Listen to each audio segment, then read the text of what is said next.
How's it going, guys? Thunder by D01 here, along with Clay Winter 143. And on this episode of Radio Reviews, we'll be taking a look at one of the weirdest looking weather radios out there today, the Maxx Digital CR01NW.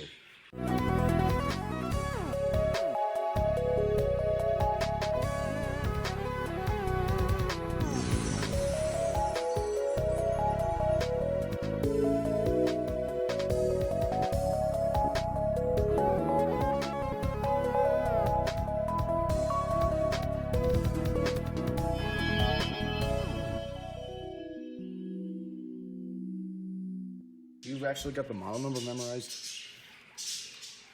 I started recording, that was the first thing you said.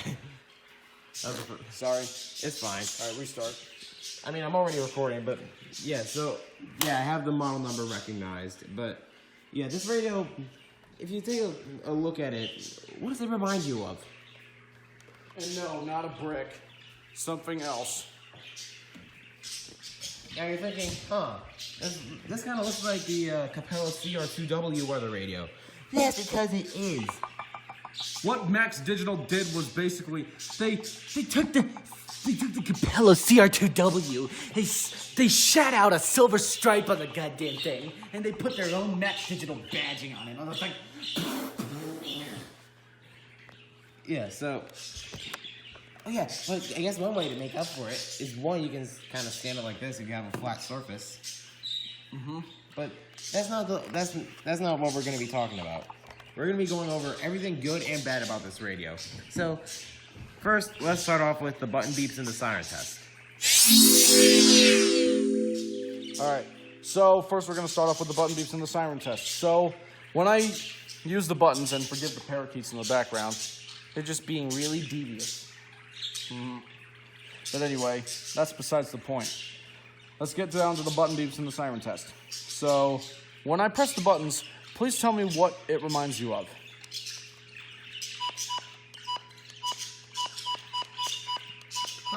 Also reminds me of the Capello. Not just the Capello, though. A reverse version of the WR100's button beeps.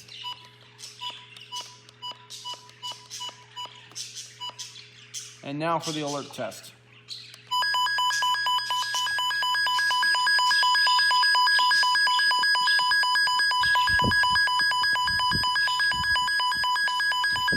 Oh my gosh.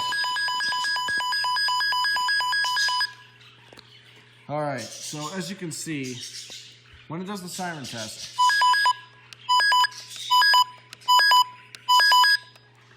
it does the same thing that the first alert does, the Spectra first alert. It shines all three lights whenever it does the siren test. So it does a lamp test and a siren test. And if I go over here to where the two first alerts are at the moment, if we go into the alert test mode on both of these things, and put them both on.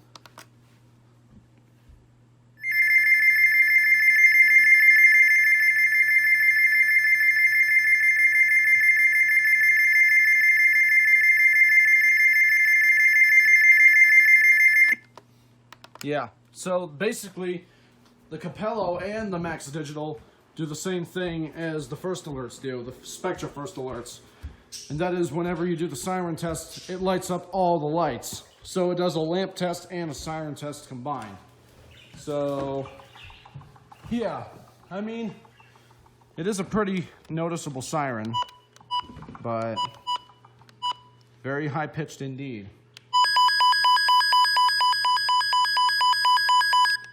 So yeah, there's that.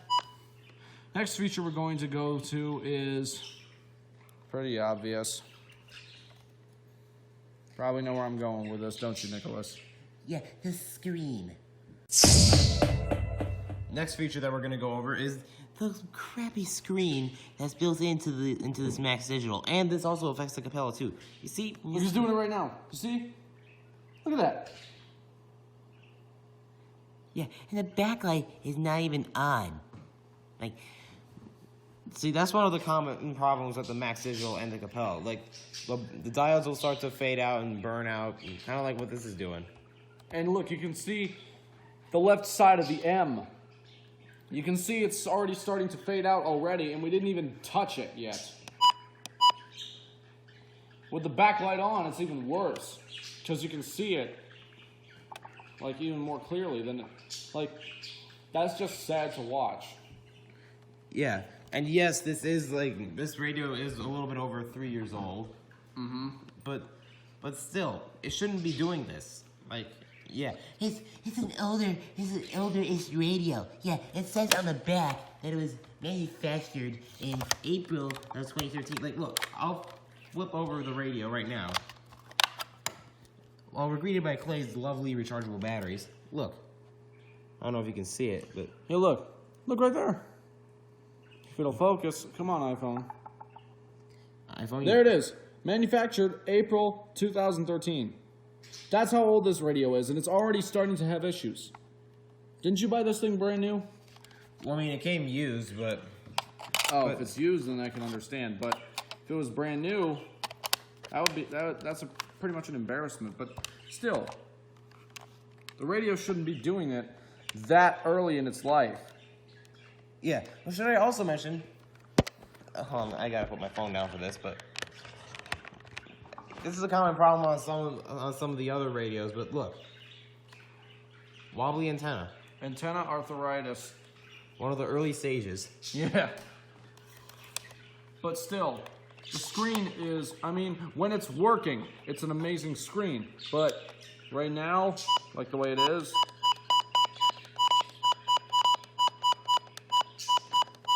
no bueno. Good sir. No freaking bueno. Look, it's even doing it on the L now. And the I, and the E, and the E again, and the A, and the L again. Like, the screen is... Look, even... I mean, I don't know if you guys were able to see that, but it was starting to do it on the bottom half of the 1, 4, and 5. Yeah. This screen is just defective. Let's say that. Absolutely. Now, let's move on to the next feature, the speaker quality and the reception. Alright. Being that this radio has a very tiny speaker, you can see that right there, we're going to see how it works. The current time is 1:45 p.m. Eastern Daylight Time. These are the 1 p.m. Eastern Daylight Time observations for the Charlotte metropolitan area on Thursday, August 16th. At Charlotte Douglas International Airport, it was fair. The temperature was 19 degrees, the dew point 70, and the relative humidity That's the highest it can go. 51%. That's the highest it can go, volume 20. Same thing as the first alert. The pressure was 30.18 inches and falling. But yeah, we're going to try to do it on the AM/FM band, and no, we're not going to get copyright. Because YouTube don't like that. Oh, absolutely not.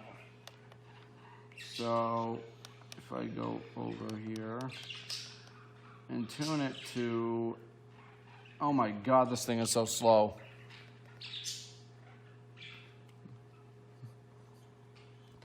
This radio is so slow when tuning.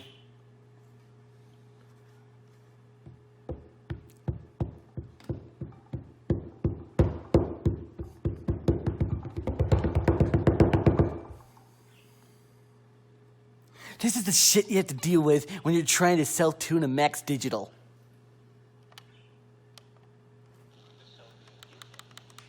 It's amazing to think about the moment of being aware of climate and all the different ways you can use it, because really the 60s and 70s become a period of broad consensus about humans' impact on the environment. President Johnson writes a very important report on restoring the quality of our environment. Earth Day, 1970, to the point where even oil companies like Exxon really do have to get into the act. You have Exxon scientists who are working on trying to figure out how to, deal with the problem.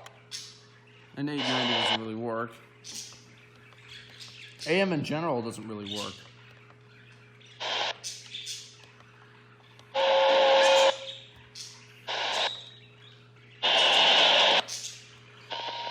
South winds around.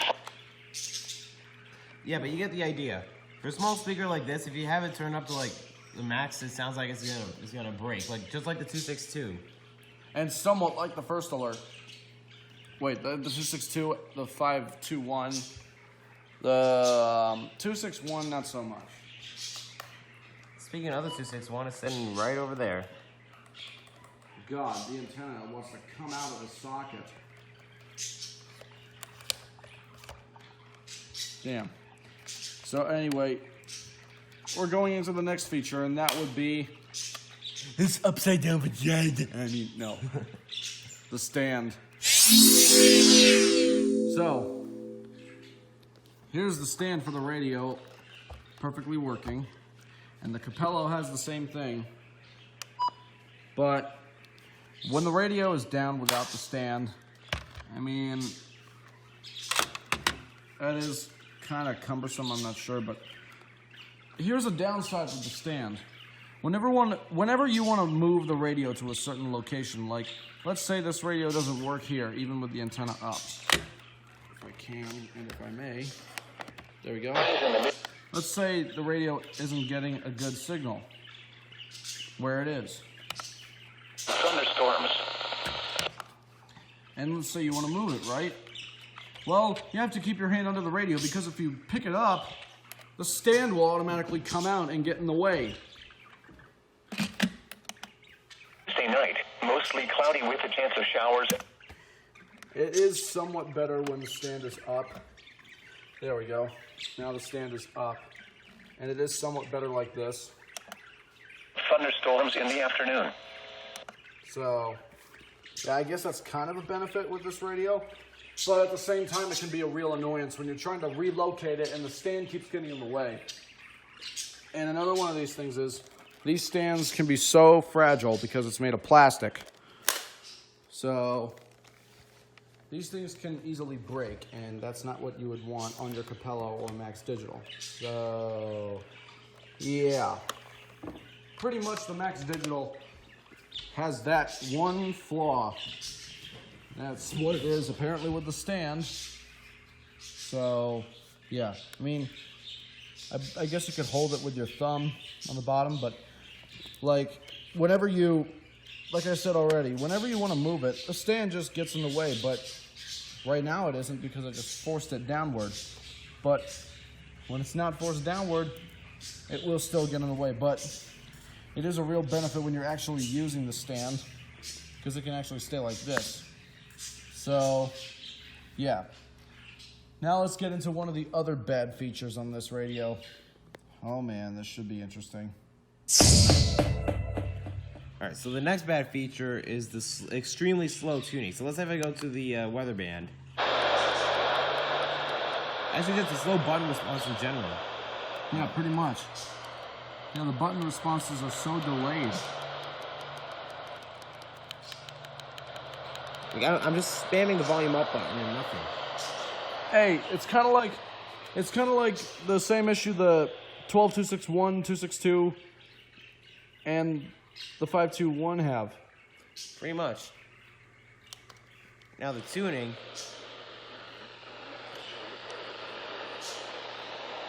Now let's say if I wanted to go to channel 1. Yeah, I could just hit that, but let's say hypothetically this button didn't work. There's the screen being as defective as ever.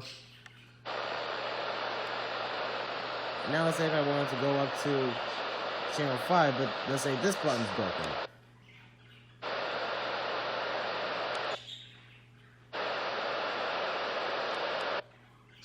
Look how slow that shit is. Like that's when I had to press it each time. Yeah. That can be an inconvenience. I mean, it is an inconvenience when you're trying to rapidly select through channels. Like the 519. You know how when I get something on channel 2, I go to my 519 and instantly go to channel 2 sometimes without any hassle? Yeah. What if that was a Maxx Digital? I would not be able to get the tones, would I? No. Because this thing is as slow as a fucking tortoise.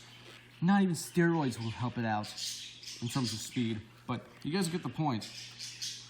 The button responses are just absolutely slow and delayed, and it's just an embarrassment, honestly. So, let's get into the final feature. And that would be the variations of the Siren. So, let's go ahead and get into that. So, as you guys can already tell, we're using the self-activation kit again to demonstrate the sirens. We already did administrative message, so we're going to self-activate it again for administrative message so you guys can hear. Before you do it, Nicholas, I just want to show you guys what the siren test sounds like. So, yeah, and there's the screen being defective again. Now you can see clearly what we meant about the screen.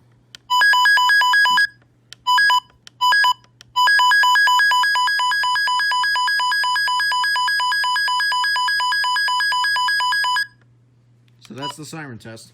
So now I'm going to turn it on, and then you're going to self-activate it for an administrative message, then a watch, and then a warning. All right. All right, so go.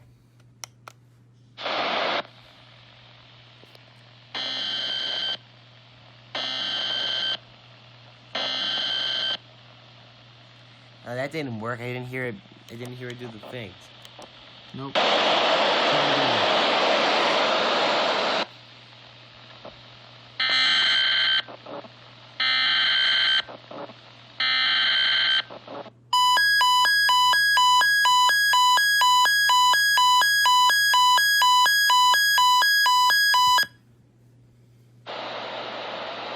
All right, now for watch.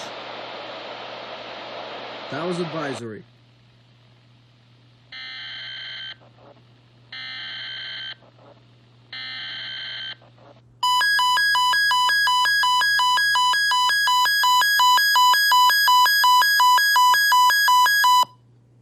All right, that's watch. Now let's for try warning. warning. Let's see. You guys already know what warning sounds like.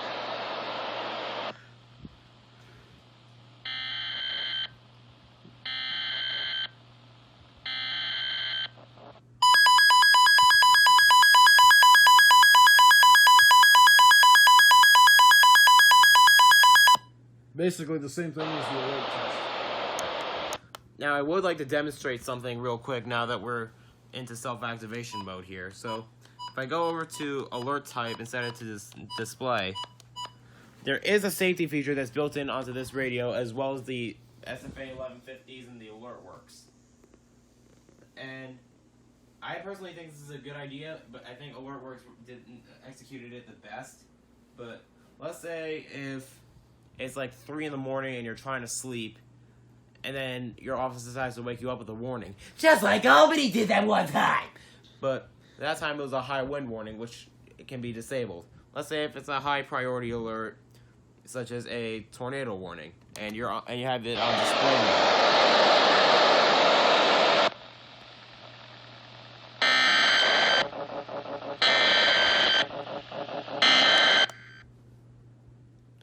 So we just activated this for. No, we didn't. No, we didn't. For it.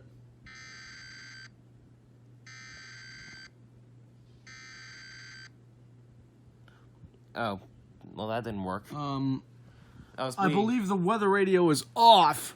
I believe the tuner's off, but you can still hear the tones. There we go.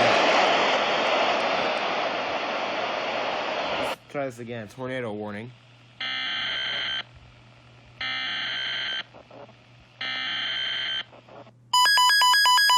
It'll still go off.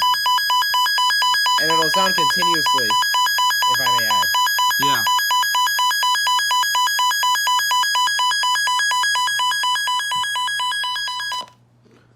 So even in display mode, the Maxx Digital will still alert you for tornado warnings. And other alerts like EANs, of course. And the EAT. And also to back up my claim, to further back up my claim, let's go over to my trusty AlertWorks over here. Bringing back the AlertWorks into radio reviews. Let's set this to display mode. And you guys will see what we mean. Alright. So, personally, I like the way AlertWorks executed this safety feature better than Maxx Digital did. So, I'm going to see... And Capello. Well, Maxx Digital and Capello, basically, I think they did the same thing. Yeah. But let's try tornado warning on the AlertWorks. Let's... Hopefully, it'll work on the first try. Yeah.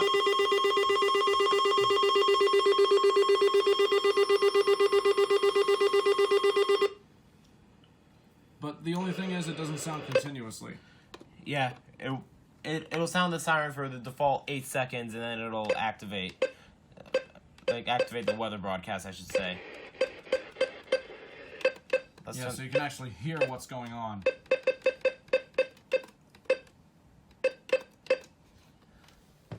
That's back up there in its trusty spot. Now let's go over to the first alert SFAs. 2 beautiful first alerts. Alright, let me see if I can... This is going to be kind of hard. Yeah, because there's no external... There's no external antenna. There's no external antenna port. But let's see what we can do here. If we put... And that's your first alert you're using, right? I think so, yeah. Yep, that's mine. Mm-hmm. Set it back to any. Put it on channel 2. And I'll do the honors, I guess. Alright. Alright, let's see. 89 at Greenwood, 89 at Columbia. Oh, it's not even working. That won't even work.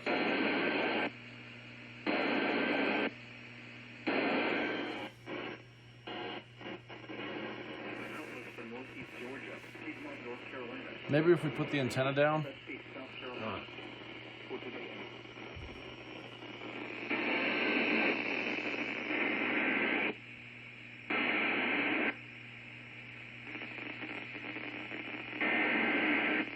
it lower, I guess. Alright, well, we can't seem to get it to work because this radio doesn't have an external antenna jack. Thank you, Spectra. But yeah, you get the point. Certain radios have certain safety features that allow the person to be woken up in the event of hazardous weather. Mm-hmm. And I just realized the time on my Sanjian is wrong, but that's no big deal. But yeah, that's a safety feature that is a pretty good idea on most modern weather radios, like, because most people sleep heavily, if I may add, and they need something to wake them up during the dangerous weather. This is why you should get a NOAA weather radio that has that feature, like the Alert Works, the First Alert SFA 1150, and this. Now, hold on. Granted, the other radios won't do it, but at least they warn you anyway. Yeah. So, moving on with this Maxx Digital. So, in conclusion of this radio, its purpose is obviously to alert people of threatening weather, but personally, it's the same story as the SEMA First Alert. It does the job right, but it's poorly built. Like, with the combination of the antenna being wobbly and the screen Stand being made from plastic. and the screen being partially defective. Like, when you don't even use it for that long. Yeah, it's just poorly built. I'd say if you want to get a weather radio, but you're like on a tight budget, I'd say get this. But if you're not on a tight budget, I'd say go for the Alert Works, the WR100s, the 120s, the 300s, heck, even the 400 if you want. Yeah. So, I didn't hear you say Sanjian, did I? Sanjian too, but yeah. Mm-hmm. I mean, like, all those radios are good, and forgive me for me being in my computer seat, but I'm just trying to transfer all the files for the previous radio reviews episodes on the Recon. So, let me just... You continue on with concluding the video, and I'll come there soon. Alright. So, hope you guys enjoyed the video. Be sure to strike them likes and flood that subscribe button to get the latest content from Clay Ranger 143 and Thunder Buddy 01 Productions. And I'll see you guys in the next video. This is Thunder Buddy 01 signing out along with Clay Ranger 143. and we'll see you in the next video.